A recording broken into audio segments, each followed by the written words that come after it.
Esses e-mails são fascinantes. Então, sabe, o seu ponto sobre Vila Sésamo ter sido criado para programar e doutrinar jovens dentro de uma determinada visão de mundo, especificamente para neutralizar a agressividade e as possíveis tendências revolucionárias de afro-americanos das áreas centrais após os distúrbios do final dos anos 60, os motins após a morte de Martin Luther King, se conecta a um e-mail que alguns detetives da internet acabaram de descobrir nesse enorme conjunto de documentos de Epstein. O que é muito significativo para mim e simplesmente incrível é de Jes Staley, quando ele era CEO do Barclays Bank. Ele é um banqueiro americano, alguns diriam banqueiro gangster. Isso foi apenas alguns anos depois do movimento Occupy Wall Street e do colapso financeiro. Just years after Occupy Wall Street and after the financial crash, and he's writing to Jeffrey Epstein. E ele está escrevendo para Jeffrey Epstein, dizendo: quer saber por que não somos São Paulo? Acho que ele está se referindo a um tipo de revolução colorida que estava acontecendo no Brasil, quando multidões tomavam as ruas tentando remover Dilma Rousseff, a presidente social-democrata de centro-esquerda. Sabe por que não somos São Paulo? Assista aos comerciais de TV durante o Super Bowl. É tudo sobre pessoas negras descoladas e carros estilosos com mulheres brancas. O grupo que deveria estar nas ruas foi comprado pelo Jay-Z. Não sei se ele está dizendo literalmente que foram comprados pelo Jay-Z. Jay-Z era na época realmente um símbolo do capitalismo neoliberal. Ele havia se tornado uma espécie de porta-voz do establishment financeiro de Wall Street.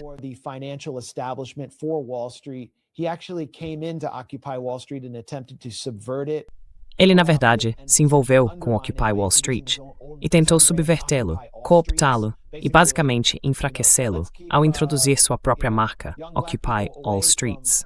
Basicamente algo como: vamos impedir que os jovens negros passem a odiar Wall Street depois que o sonho da casa própria deles foi destruído para sempre.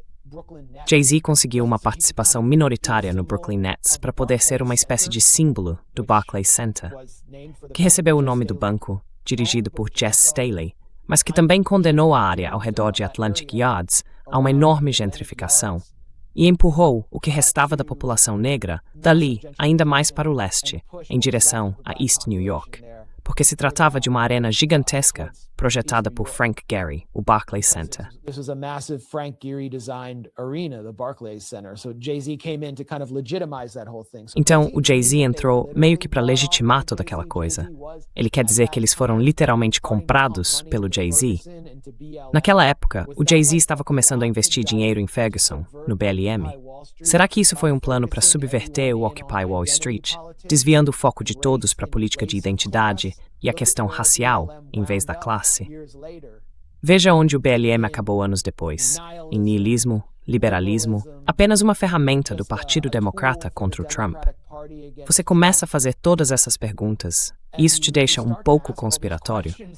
Não sei qual é a sua reação, mas essa me atingiu bem forte.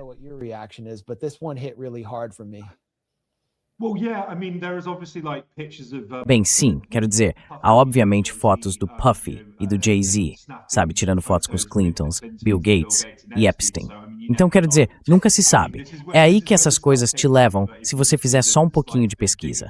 Quero dizer, só bem rapidamente sobre a questão da Palantir também. Sim, a onipresença dessa empresa é absolutamente insana. Eles receberam contratos do governo britânico no valor de centenas de milhões de libras, incluindo acesso a dados sensíveis do NHS.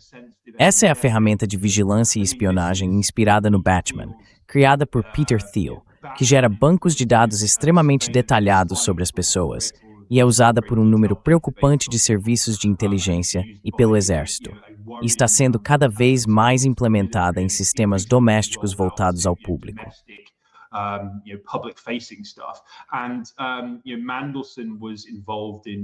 E veja, o Mandelson esteve envolvido em organizar uma visita de Keir Starmer à sede da Palantir. Depois disso, o Ministério da Defesa concedeu à Palantir um contrato de 240 milhões de libras. Negam que haja qualquer relação causal aí, mas eles estão aparecendo em todos os lugares. Ninguém está falando sobre isso, especialmente os políticos tradicionais. Mas a mídia britânica está ficando cada vez mais preocupada com o assunto, o que é bem interessante. E sim, é meio louco como essas coisas funcionam. Acho que, se nada mais, os arquivos de Epstein meio que revelam como tudo isso costuma ser pouco sofisticado. É literalmente apenas uma pessoa rica, poderosa e horrível conversando com outra pessoa poderosa e horrível, marcando uma reunião com alguém e daí sai um acordo.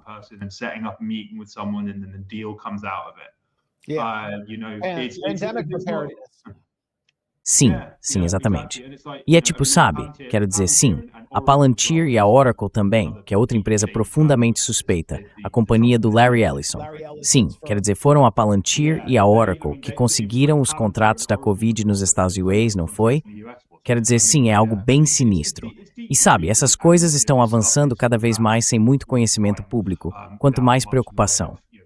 Embora eu acho que tentar se envolver com dados privados sensíveis de saúde provavelmente é ir longe demais, porque, quero dizer, os britânicos ainda reverenciam o NHS, mesmo que ele tenha sido meio que levado à ruína nos últimos, 30 anos, se não mais.